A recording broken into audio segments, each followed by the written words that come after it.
Coran et Bible Livre c'est du jour.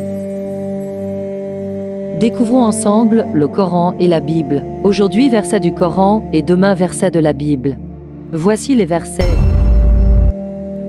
Sourate 8, versets 1 à 10.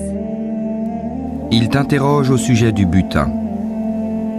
Dis, le butin est à Allah et à son messager. Craignez Allah, maintenez la concorde entre vous et obéissez à Allah et à son messager si vous êtes croyants. Les vrais croyants sont ceux dont les cœurs frémissent quand on mentionne Allah. Et quand ces versets leur sont récités, cela fait augmenter leur foi et ils placent leur confiance en leur Seigneur. Ceux qui accomplissent la salate et qui dépensent dans le sentier d'Allah de ce que nous leur avons attribué.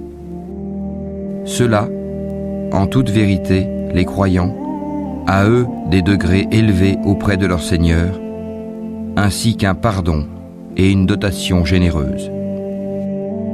De même, c'est au nom de la vérité que ton Seigneur t'a fait sortir de ta demeure, malgré la répulsion d'une partie des croyants.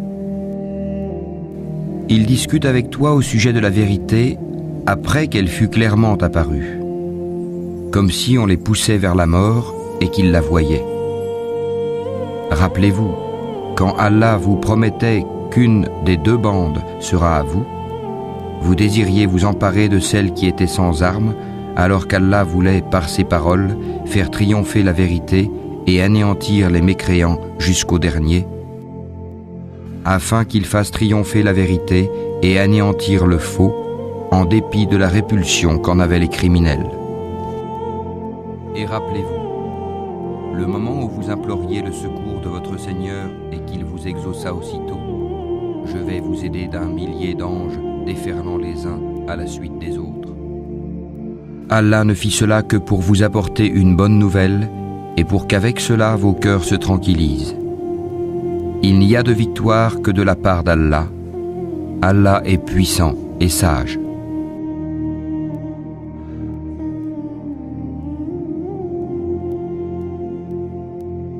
Unissons-nous avec un Dieu créateur qui nous a créés et qui nous entoure en permanence, car il est omniprésent, omniscient et omnipotent. Cherchons et focalisons-nous sur les points qui nous unissent, au lieu de chercher les points qui nous divisent.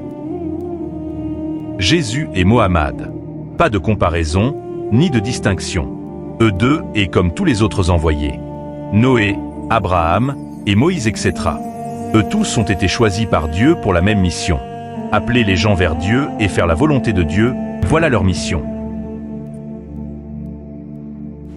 Grand respect aux trois livres.